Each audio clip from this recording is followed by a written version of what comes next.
Borland, creating products that provide solutions so that your air conditioning and refrigeration needs are not only met, but exceeded. Offer the highest quality products, innovative solutions, and unparalleled support in the market. Hello guys, I'm out the old Goodman here from about 16, 17, a long time ago. And I don't know if it's on because it's not turned on or what. I'm going to hook up the gauges and everything because they said it's running for a while and going off.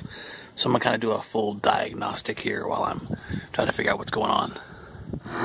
It doesn't sound too healthy as far as sound itself. We are at... You can hear it in there. We have 280. We're going to get our target temperatures, a little bit of jump in there. Target temperatures and see if we're maybe running at a little bit lower compression ratio than we should be compressor wise. You can hear that thing in there. Let me get some amp draws on it and see what it sounds like, what it looks like there. We've got 0.76 amps here on the fan motor. See if I can't grab that wire for the compressor back there.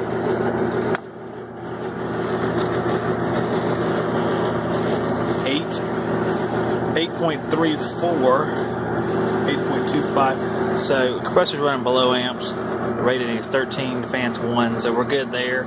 Let me give it a few minutes, and I might actually cover up some of that opening to induce a hotter temperature and see if it reacts to it poorly. The opening I'm talking about is either here or blank off the coil, just so I can put a little stress on it and see how it reacts. Because they said it's only happening on hot days. I got the Cooper red box out here, 63.4 degrees coming out of the supply, 76.1 coming out of the return, going into the return. Temperature difference is right around 13 or a little bit less. It is a little humid in here, but I don't think that's probably the target temperature split by any means. The compressor looks like it might be getting a little weak. It doesn't sound very good, even though a lot of that sound was the fan shroud. So I'm going to continue checking all these outlets just to make sure they're all getting air. I had to repair the return duct in a hacky fashion a couple years ago, but it still looks like about the same. Doesn't look like it's any worse than it was before. I think an animal ripped open the flex or whatever. So we'll see. I'm going to check a couple more of these outlets and we'll make a final decision. But it looks right now like a weak compressor. That's probably driving down the temperature split a little bit. Diminished capacity with the same airflow gives a lower temperature split. So I'm going to keep checking. Like someone's watching me. I don't know who it is. Now, as I have the probe there, and I ended up right between 63 and 64, I believe. So what I'm going to do is I'm going to let it get down to its temperature where it's going to stay. I know it'll start decreasing steadily because obviously we're cooling, so the return is going to cool down. It's going to dehumidify. The split's actually going to get lower and then actually larger because the humidity is going out of the air as well. But we're going to get kind of a rough measurement. Then I'm going to block some of that fan outside and see what the compressor does. And we'll also see how it affects the split, just as a sort of a little side experiment. So we're going to look at supply temperature and how it's affected by an elevated condensing temperature, liquid line temperature, and of course, like a dirty coil. Let's do some quick calculations to see what the target pressure is. If we have a 77, actually it can be 76 degree return air dry bulb temperature, we're going to subtract 35 degrees from that. That'll put us at 41. At 41, that will be our target pressure. At 41 on the gauge, we're right around 70 psi or a little bit over. And we're all the way up above 80 psi. Now, we're not looking at the wrong metering device for this because it's a package unit. So it's a fixed metering device that was put in at the factory. So there's no chance that it was messed up because basically, back in the day, my pop put this unit in. So we've been servicing it ever since, and I would know about it basically. So I have that benefit. So I don't know what the temperature is outside. We're going to do that in a minute because I left the thermometer inside. But we already know that our suction pressure is over. It's like 15% higher than it should be. So that's going to start. You're going to start thinking about excess airflow, which is not going to be the case because we have an old duct system, a pleated filter. There's just no way it's going to be excess airflow. We do have a lower than normal split, a higher than normal suction pressure.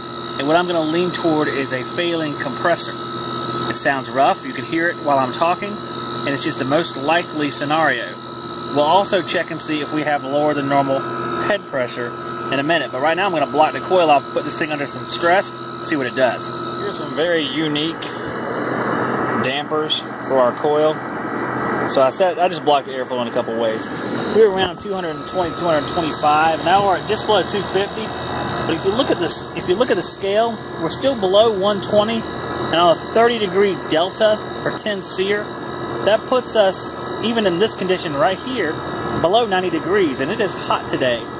So I find it hard to believe that this is proper function for this compressor.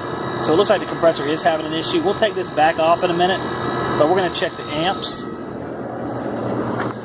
Amps on the compressor have actually gone up and then fluctuated down. If you guys are wondering, this meter is X-Tech EX655. The FLIR guys, after I got done testing the FLIR here, which we're going to give away, they had me testing this one, which I'm sure we'll give away too. Just give them sort of a little bit of feedback on it and do a review. And right now we're about an amp higher, so we're going to check the delta T inside, or at least the supply temperature, and see if it went up. About 64.6. So it didn't really change a whole lot. It might have gone up a little bit from the baseline because it was around 63 to 64. But it also might be an effect that our compressor is having some difficulty. And because it is, that slight change in head pressure that we blocked off, probably 40% of the coil, only got a slight change in head, probably just translating to a slight change in temperature delta because it was already diminished because of the inefficient compressor. So I'm going to wrap this up, let it run for about 10 more minutes. We'll see if anything happens. He was saying it was shutting down. I haven't seen that yet. There's no, flow controls. There's no low voltage controls that would shut it down except for high and low pressure switches, if it has it at all. I don't know if this machine even has those. It might just have loss of charge. So I was hoping or trying to see if there was a thermal overload on the compressor. Of course, the fan would still run, so he would still think it's running. So I don't know. It's hard to tell if you're not there in person when it happens. But that's the story. If anything else happens, guys, I'll show you. Otherwise, this looks like a inefficient compressor, and I'll see you on the next one. All right, dog. Well, guys, I came to take my amp clamp off the compressor, and it's still reading 1.12 amps. I don't know what that's all about. Let's see what happens if I try to test something. 1.27 amps. Let's see what happens if I turn it off. What the world?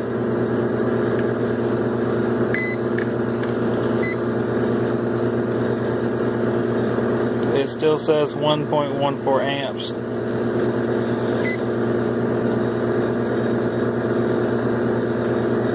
I'm trying to get a feel here what's going on.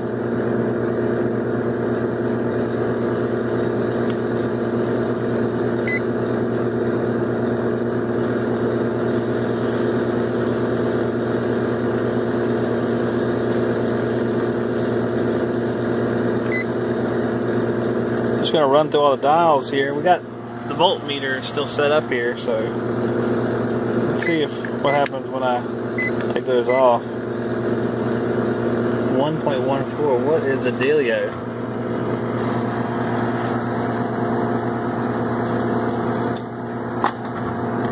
Wow, it looks like if I have those on there, it's going to affect the reading. Let me recheck this reading. Well, that's normal.